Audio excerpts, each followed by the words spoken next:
इस समय एक और बड़ी खबर आ रही है कर्नाटक से, नक्सल एनकाउंटर से जुड़ी खबर।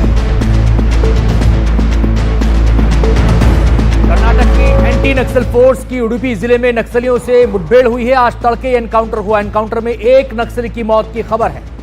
बताया जा रहा है कि विक्रम गौड़ा इस एनकाउंटर में मारा गया है। एएनएफ को खबर मिली थी कि उडुपी के कब्बीनेल में कुछ नक्सली मौजूद हैं। एंटी नक्सल फोर्स ने उन्हें घेरा और फिर दोनों तरफ से गोलीबारी हुई, जिसमें एक नक्सली को मार गिराया गया है। बाकी माना जा रहा है कि भागे जा रहे हैं। निहाल किदवई हमारे सहयोगी हमारे साथ जुड़ गए हैं। निहाल, क्या जानकारी इस वक्त आपको हासिल हो रही है, क्योंकि यहाँ पर एंटी नक्सल फोर्स का ये एनकाउंटर था?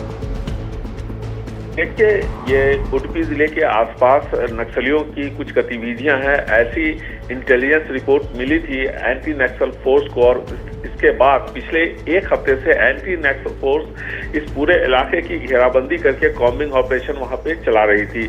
और जो जानकारी मिली है उसके मुताबिक आज तड़के वहां पे एक एनकाउंटर हुआ, जिसमें कि एक नक्सली के मारे जाने की खबर है। आपसे थोड़ी देर पहले जब हमने हेबड़ी के स्टेशन इंचार्ज से बात की तो उनका यह कहना था कि एक एनकाउंटर हुआ है और एक नक्सली मारा गया है और इससे जुड़ी जो प्रक्रिया है, कानूनी प्रक्रिया है, वो पूरी कर रहे हैं। तो इस इलाके में चूंकि जो इंटेल रिपोर्ट थी उसके मुताबिक नक्सलियों का मूवमेंट बढ़ गया था पिछले एक डेढ़ महीने से। और राशन लेने के लिए वो जब बाजार में गए और दुकानों में उन्होंने सामान खरीदा तो पहले से नजर रखी जा रही थी और खुफिया जानकारी के आधार पर इस पूरे इलाके की घेराबंदी की गई थी। और पिछले एक हफ्ते से, जैसा कि मैंने आपको बताया पहले भी, यहाँ पर लगातार कॉम्बिंग ऑपरेशन नक्सल फोर्स की चल रही थी। तो इसके बाद ये एनकाउंटर हुआ है। 13 सालों के बाद इस इलाके में इस तरह के कोई एनकाउंटर हुआ है। बहुत बहुत शुक्रिया निहाल आपका इससे पूरी जानकारी के लिए।